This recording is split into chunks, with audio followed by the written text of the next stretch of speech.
అందం, ఆరోగ్యం, ఆత్మవిశ్వాసం అనూస్తో సాధ్యం. ట్రాన్స్ఫర్మేషన్ సర్వీసెస్ పైన ఫ్లాట్ 50% డిస్కౌంట్. అనూస్ సిన్స్ 1982. నమస్తే అమ్మా. నమస్తే అమ్మా. కనుమ పండుగ శుభాకాంక్షలు. మీకు కూడా తల్లి. ఇక్కడైతే కనుమ కనుమ కనుమ కనుమ అలవాటు చేశారు మీరు మమ్మల్ని. కనుము అని కరెక్ట్. అవునమ్మా, కనుము సరైనటువంటి పదం. చిన్నతనం నుంచి మేము విన్నది, నేను గ్రంథాల్లో చూసింది, నిఘంటువులో చెక్ చేసింది, నాకు కనుముగానే కనపడింది. అసలు అర్థం ఏంటమ్మా? కనుము అంటే కూడా వీళ్ళు కనుమాకేమో చూడు అని అర్థంట. కనుమా, కనుము అంటే కూడా అదే అర్థం. కానీ చాలా పండగలకి అలాంటి ప్రత్యేకమైనటువంటి అర్థం కూడా ఏమి లేదు. కనుము అంటే సంక్రాంతి తరువాత వచ్చేటటువంటి రోజు అని మాత్రమే మనకి నిఘంటువుల్లో కనపడుతుంది. అంతే. కనుమకి చాలా ప్రాధాన్యం ఉందమ్మా. ఎందుకు అంటే మనది వ్యావసాయిక దేశం, ప్రతిసారి చెప్పుకుంటూనే ఉండాలి. ఏ పండగ గురించి మాట్లాడుకున్నా మొట్టమొదటి చెప్పేది అదే. ప్రతి పండగకి వ్యవసాయంతో సంబంధం ఉంది. ఎందుకంటే మనం కడుపు నిండా తింటున్నాము అంటే వ్యవసాయం వల్లనే తింటున్నాం. పరిశ్రమల వల్ల మరేమైనా రావచ్చేమో గాని కడుపు నిండాలి అంటే తప్పనిసరిగా పంటలు పండాలి. అందుకని పంటలకి ప్రాధాన్యం ఇచ్చుకుంటాం. ఎప్పటి నుంచి ఏరువాక పున్నమితో మొదలుపెట్టి ఇప్పటిదాకా వరుసగా రాత్రింబగళ్ళు ఇక్కడ ప్రాంతంలో ఆరుగాలం అనే పదం వాడుతూ ఉంటారు. అంటే 6 ఋతువుల్లోనూ అన్నమాట అర్థం. అట్లా కష్టపడి పంట తీసుకొచ్చాక విశ్రాంతి తీసుకుంటారు. మన సంప్రదాయంలో మనకి ఉన్నటువంటి చాలా పెద్ద విశేషం ఏమిటంటే మనుషులకి ఎంత ప్రాధాన్యం ఉందో జంతువులకి, వస్తువులకి కూడా అంతటి ప్రాధాన్యం ఇస్తాం. ఇవ్వాలమ్మా, తప్పనిసరిగా ఇవ్వాలి. ఇప్పుడు పాడు పెన్ను సరిగ్గా రాయలేదు పరీక్షల్లో అని అంటూ ఉంటారు పిల్లలు. పెన్ను పాడేమిటి? ఇది మంచి పెన్నురా, బాగా రాసుకోమంటాం. అంటే ఏంటి అర్థం?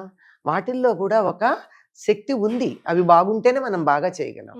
కనుక మనం ఇంత కష్టపడి పంటలు ఇంటికి వచ్చాయి అని ఆనందంగా సంతోషంగా పండగ చేసుకుంటూ ఉంటే మనం ఈ పండగ చేసుకోవడానికి కారణమైనటువంటి వ్యవసాయానికి సహకరించేటటువంటి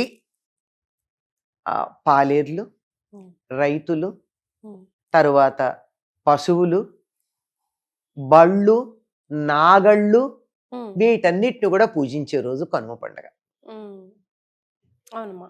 మరి పశువులకి చక్కగా స్నానాలు చేయించేసి రంగులు వేసి చాలా బాగా ఆ రోజు వాటిని అందంగా అలంకరిస్తారు.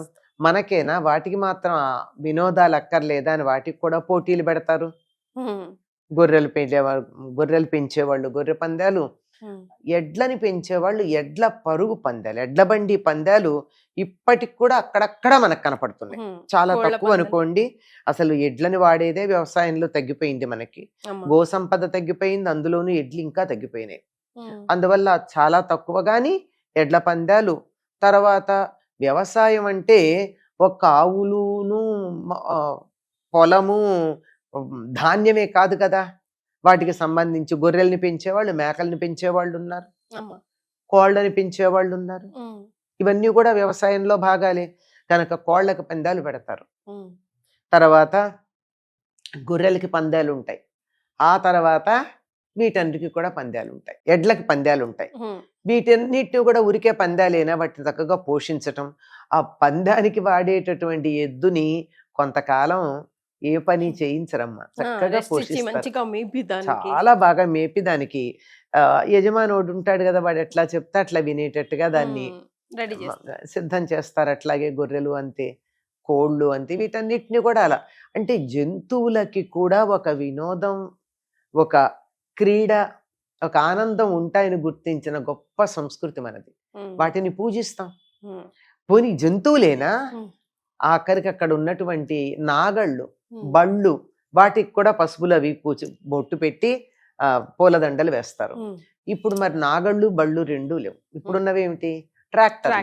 ట్రాక్టర్లను కూడా కడిగి దానికి కూడా పసుపు కుంకాలు పెట్టి దండలు వేసి, పూలదండలు వేసి వాటికి కూడా హారతులు ఇస్తారు. అంటే ప్రతి దాంట్లోనూ దైవాన్ని చూడడం అనేటటువంటిది బొమ్మల కొలువులోనేమో బొమ్మల రూపంలో పెట్టి చూస్తున్నాం, అన్నింటినీ పెడుతున్నాం. వాటన్నిటికీ కూడా హారతిస్తాం, నివేదన చేస్తాం. అంటే ఒక ట్రాక్టర్ బొమ్మ పెడితే దాన్ని కూడా దేవుడిగా భావించినట్టేగా దానికి హారతిస్తే. అట్లాగే ఫిజికల్ గా అక్కడ బొమ్మగా పెట్టిందే కాక ఇక్కడ నిజంగా పనిచేసే దానిగా పెట్టి దీనికి కూడా హారతిస్తాం. హార్ట్ఫుల్ గ్రాటిట్యూడ్నెస్ అమ్మా. అంతే కదా, వాటికి కూడా పూజ అంటేనే కృతజ్ఞతను చూపించడం. అలాగే ఇంట్లో ఉన్న బళ్ళు అంటే 2 వీలర్ కావచ్చు, 4 వీలర్ కావచ్చు, వీటన్నిటికీ కూడా పూజ చేసే పద్ధతి ఉంది. ఇది ఒక ప్రత్యేకంగా ఇట్లా చేయడమే కాదమ్మా, ఇప్పుడు కనపడటం లేదు కానీ ఇళ్లల్లో పనిచేసేటటువంటి పాలేర్లు ఉండే పొలం పనులు చేసేవాళ్ళు, వాళ్ళకి ప్రత్యేకంగా ఈ ఇంట్లోనే వేడి నీళ్ళు ఇచ్చి తలంటి పోసుకోమని కొత్త బట్టలు ఇచ్చి భోజనం మాత్రం వాళ్ళ ఇంట్లో తినమని పంపించేవాళ్ళు. ఎందుకంటే ఇళ్లల్లో అందరూ మాంసాహారం తినరు కదా, కనుమ నాడు మాంసాహారం తినడం అన్నది చాలా మందికి ఉండేటటువంటి అలవాటు కనుక మీ ఇళ్లల్లో తినండి. రోజు ఇక్కడే తింటారు ఆ రోజు మాత్రం. అంటే ఇప్పుడు ఎక్కువ లేదు అది, ఎందుకంటే మీరు సంక్రాంతి నాడే పండగ చేసుకోగలిగింది, మేము ఎందుకు చేసుకోకూడదని వాళ్ళు కూడా సంక్రాంతి నాడు చేసుకుంటున్నారు. కానీ ఈ తలంటికి వేడి నీళ్ళు ఇవ్వడం, కొత్త బట్టలు ఇవ్వడం అనేటటువంటి ఒక చిన్న వేడుకని మిస్ అవుతున్నాం అన్న సంగతి మర్చిపోయారు. కొన్ని సందర్భాల్లో సమానత్వం హక్కులు అని పెట్టినప్పుడు చిన్న చిన్న నైసిటీస్ మిస్ అవుతాం, చిన్న చిన్నవి. సరే ఇది అది రెండు రావు, అది కావాలంటే అది ఉంటుంది, ఇది కావాలంటే ఇది ఉంటుంది, ఏదో ఒకటి అనుభవించడం ఇలా ఉంటాయి. ఇంతే కాదమ్మా, ఈ రోజున చాలా ప్రాంతాలలో అంటే మనకి అలవాటు తక్కువ కానీ తమిళనాడు ప్రాంతంలో అయితే ఇంటి ఆడబడుచులు వచ్చి పొద్దున్నే లేచి ఊరి చివర చెరువు, నది, కాలవ లాంటివి ఉంటే అక్కడికి ఇంట్లో వండినటువంటి అన్నాలు పట్టుకెళ్ళి పెద్ద పెద్ద ఇంతంత ముద్దలు చేసి అక్కడ పక్షులకు పెట్టొస్తారు. ఇంటికి వచ్చి స్నానాలు చేస్తారు. అప్పుడు చేస్తే అంటే పుట్టింటికి మేలు కలగాలని చేస్తారు. అందువల్ల అన్నదమ్ములు వాళ్ళకి బట్టలు పెడుతూ ఉంటారు. అంటే అన్నదమ్ముల శ్రేయస్సు వాళ్ళు కాంక్షించారు కదా, అట్లా అన్నమాట. ఇది చాలా ప్రధానంగా తమిళ ప్రాంతంలో బాగా అలవాటు ఉండేది. మన వాళ్ళు కూడా పక్షులకి ఆహారాలు వేయడం. అంతెందుకు, ఈ పొలానికి వెళ్ళి వస్తూ వరి కంకులు తెస్తారు, తెచ్చి వాటిని చాలా అందమైన కుచ్చులుగా అల్లుతారు, ఆ అల్లి గుమ్మ ముందు పెడతారు. ఒక్క పిచ్చుకొచ్చి తినేడుతూ ఉంటుంది, ఒక పిచ్చుకొచ్చి తినేడుతూ ఉంటుంది, ఎంత ఆనందంగా ఉంటుంది. ఈ విధంగా జంతువులని అంటే మన ఇంట్లో పెంచి పోషించే జంతువులే కాకుండా మామూలుగా ఉండేటటువంటి పక్షుల్ని వాటింటికో ఆదరించటం అన్నది మనకి మన సంస్కృతిలో భాగం. ఇప్పటికీ కొన్ని ప్రాంతాల్లో తెలుగు రాష్ట్రాల్లోనే దేవాలయంలో కనుమ నాడు ధ్వజస్తంభం దగ్గర వరి కంకులు కట్టి అదొక పెద్ద వేడుకగా చేస్తారు. అంటే పక్షులు వచ్చి తిని పెడతాయని. ఈ విధంగా ప్రకృతిలో ఉన్నటువంటి సమస్తమైనటువంటి వాటిని జంతువుల్ని, పక్షుల్ని, వస్తువులని, వీటన్నిటిని కూడా పూజించేటటువంటి రోజు ఈ కనుమ పండగ. ఇది ప్రతి చోట మనకు కనపడుతుందమ్మా. మనకి సంక్రాంతి ప్రధానమైన పండగ గనక సంక్రాంతి నాడు చేస్తున్నాం. మరి దీపావళి ప్రధానమైన పండగ చేసుకునే మహారాష్ట్ర ప్రాంతం ఉంది, తెలంగాణ ప్రాంతంలో కూడా కొంత ప్రాంతానికి దీపావళి ప్రధానం. మరి ఆ తర్వాత రోజు పశువుల పండగ చేస్తారుగా, సదర్ అన్న పేరుతో చేస్తారు. అంటే మన సంస్కృతిలోనే ఉంది, ఏది ప్రధానమైన పండగగా మనం చేసుకుంటామో దాంట్లో ఒకరోజు ప్రత్యేకంగా మనకి కడుపు నిండా తిండి తినడానికి సహకరించిన జంతువులకి కృతజ్ఞత చూపించటం. ఎంత అద్భుతమైనటువంటి సంస్కృతి అమ్మా. ఇప్పుడు మీ ద్వారా మనం అంతా ఒక చిన్న హెచ్చరిక కూడా ఇవ్వాలి పెద్దలకి, చిన్నలకి, అందరికీ కూడా. లాస్ట్ టైం ఆ చైనా మాంజా వల్ల పతంగులు అవి ఇప్పుడు 4 రోజుల నుంచే స్టార్ట్ చేస్తూ ఉంటారు పిల్లలు కూడా. అండ్ కరెంట్ షాక్ కొట్టి ఆ పతంగు దారం చాలా షార్ప్ ఉండడం వల్ల నెక్ దగ్గర చేతులు, వేళ్ళు, కాళ్ళు, చేతులు, కళ్ళు పోయిన వాళ్ళు కూడా చాలా మంది ఉన్నారు. కాబట్టి పెద్దల పర్యవేక్షణలో పిల్లలు అసలు మేడపైకి ఎక్కడం కూడా చాలా కేర్ తీసుకోవాలి అని ఒకసారి మీ వైపు నుంచి చెప్పండి అమ్మ. ఈ పతంగ్ అంటే నిజానికి సూర్యుడు అని అర్థం. సూర్యుడికి సంకేతంగా పతంగులు ఎగరేస్తాం. ఏంటంటే దక్షిణాయనం వెళ్ళి ఉత్తరాయణంలోకి సూర్యుడు ప్రవేశించాడు అనడానికి సూర్యగమనానికని. దీనికి సంబంధించి కొన్ని ప్రాంతాల్లో ప్రత్యేకంగా కొన్ని ప్రాంతాల దగ్గర ఆ ఎగరవేసినటువంటి గాలిపటం, పతంగుని గాలిపటం అని కూడా అంటారు. ఈ గాలిపటం తోక ఉందే, ఆ తోక తల ఉంటాయి, వాటి డైరెక్షన్ బట్టి ఈ సంవత్సరం వాతావరణం ఎట్లా ఉంటుందో కనిపెడతారు. అలాంటిది అన్ని చోట్ల కాదు, ఇప్పుడు ఇక్కడ నిలబడి ఇక్కడ చేస్తే కాదు, కొన్ని ప్రదేశాలు ఉన్నాయి దానికి ప్రత్యేకం. ప్రతి గ్రామానికి, ప్రతి ప్రాంతానికి ఉంటాయి ఇట్లా. దేశం మొత్తం మీద ఒకటే అని కాదు. ఇప్పుడు హైదరాబాద్ ఉందనుకోండి, పాత బస్తీలో ఏదో ఒక ప్రదేశం ఉంది, ఇంకో చోట ఇంకో ప్రదేశం ఉంటుంది. అట్లా దానికోసం మొదలుపెట్టింది అందరూ చేస్తూ ఉంటారు. అయితే ఈ గాలిపటాలు మామూలు తాడుతో వేస్తే బానే ఉంటుంది కానీ మాంజాని వాడతారమ్మా. సీసపు పొడి బాగా గమ్ము పెట్టి దారానికి పెడతారు. చేత్తో మనం ఇట్లా అంటే వేలు తక్కువ తెగుతుంది. అట్లాంటిది చూడకుండా తాపత్రయపడి పెడుతూ ఉంటే కంఠం తెగిపడినటువంటి వాళ్ళు, ప్రాణాలు కోల్పోయిన వాళ్ళు ఉన్నారు. కరెంటు తీగలకి తగిలి అక్కడ ప్రాణాలు కోల్పోయినటువంటి వాళ్ళు ఉన్నారు. ఆడుకోండి, చక్కగా గాలిపటాలు ఎగరేసుకోండి, కానీ ముందు వెనక చూసుకోండి. గాలిపటం కన్నా జీవితం చాలా విలువైంది. వీలైనంత వరకు చిన్నపిల్లలు ఎగరేస్తున్నప్పుడు పెద్దవాళ్ళు పక్కన ఉండండి. వాళ్ళు మరొక చోట ఆడుకుంటూ వీళ్ళు వేరే చోట ఆడుకుంటూ మొత్తం అంతా అయోమయం హంగామా హడావిడి చేయకుండా జాగ్రత్తగా ఉంటేనే చాలా బాగుంటుందమ్మా. ఇంకా కనుమకు సంబంధించి చెప్పాలంటే కనుమ నాడు కాకైనా కదలదంటారు, కనుమ నాడు మినుము తినాలంటారు, కనుమ నాడు కాకైనా మునుగుతుందంటారు. అంటే అప్పటిదాకా అలిసిపోయి ఉంటారు. భోగి అయిపోయింది, పండగ అయిపోయింది, కనుమ ఇంకా విశ్రాంతి. ఎందుకు కదలరు? ఎందుకంటే పూర్వం ప్రయాణాలన్నీ బళ్ళ మీద ఉండేవి. మరి పాలేరుకి బండి నడిపే వాడికి సెలవు ఇచ్చాం, ఇవాళ మనం వెళ్ళకపోతే ఎట్లా ఉంటుంది? పండగ మర్నాడు పేపర్ రాసి చూసారా మనకి, న్యూస్ పేపర్ అట్లా అనమాట. సో కనుమ రోజు మినుములు కంపల్సరీ మినుము తినాలంటారు. ఎందుకంటే పితృదేవతలకు సంబంధించినటువంటి మనం తినే ధాన్యం మినుము కదా, ఆ రోజు తినాలని. మాంసాహారం తినేవాళ్ళు మాత్రం తప్పనిసరిగా కనుమనాడు మాంసాహారం తింటారు. మినుము మాంసాహారంతో సమానం.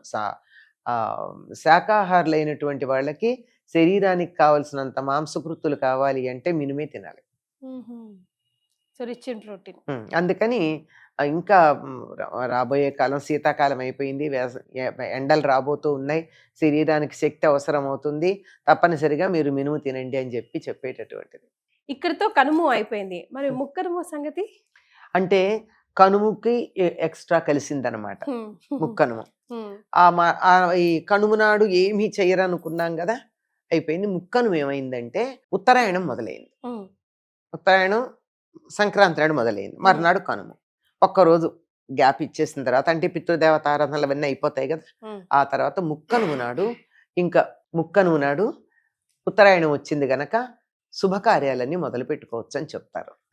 అందుకని వ్రతాలు మొదలు పెట్టుకునే వాళ్ళు, ఏవైనా పూజలు అవి ప్రారంభించుకునే వాళ్ళు, ఉత్తరాయణం వచ్చాక చేద్దాం అనుకునే వాళ్ళు ఈ రోజు మొదలు పెడతారు. దీన్ని కూడా పండుగలో భాగంగానే భావించడం ఉంది.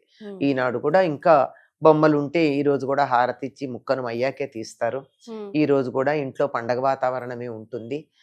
ముఖ్యంగా పూర్వకాలం సావిత్రి గౌరీదేవి వ్రతం అని చేసేవారు. 16 రోజులు చేయాలి అది. ఆ వ్రతం మొదలుపెట్టే తప్పనిసరిగా ముక్కనుమ నాడే మొదలు పెట్టేవారు. 16 ఏళ్ళు చేసేవాళ్ళు. అది గ్రామమంతా కలిసికట్టుగా చెయ్యాలి, విడివిడిగా చేయకూడదు.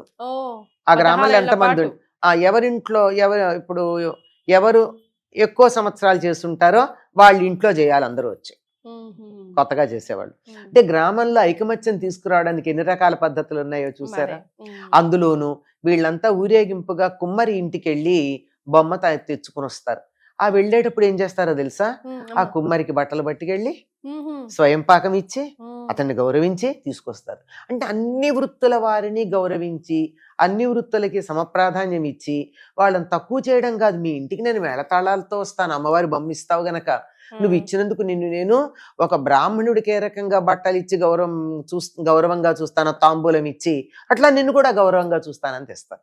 ఇట్లా ఒక్కొక్క పండగలోనమ్మా ఒక్కొక్క విశేషం చూస్తే మన సంస్కృతి అందరికీ ఎటువంటి ప్రాధాన్యం ఇచ్చింది, ఎంత గొప్పగా ఉన్నది అని మనకి తెలియకుండా హాఫ్ నాలెడ్జ్ అంటూ ఉంటారే, దాంతో ఇలా ఉన్నాయి అలా ఉన్నాయి, ఇలా సమాజంలో భేదాలు ఉన్నాయి అవి ఉన్నాయి ఇవన్నీ మాట్లాడతారు.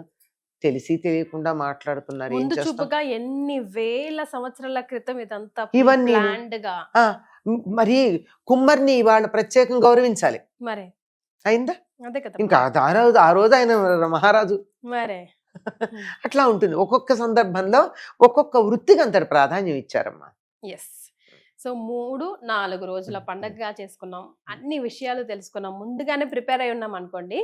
ఏది తూచా తప్పకుండా ఆనందంగా, అది కూడా పిల్లలు మధ్య ప్రశ్నిస్తున్నారమ్మా, వాళ్ళకి సమాధానం చెప్తూ ఎక్స్ప్లెయిన్ చేస్తూ మన సంస్కృతి సంప్రదాయాన్ని మరింత ముందుకు తీసుకెళ్లే అవకాశం. అంతే, ఎందుకంటే ఇవి మన సంస్కృతి అన్నది ఏదైతే ఉందో ఇది చాలా కొన్ని వేల సంవత్సరాలుగా ఉండి టైం టెస్టెడ్ అంటారు. అంటే కాలం పరీక్షించి ఇది బాగుంది అన్నది కొనసాగించి బాగుండదు అన్నదాన్ని పక్కకు పెట్టింది.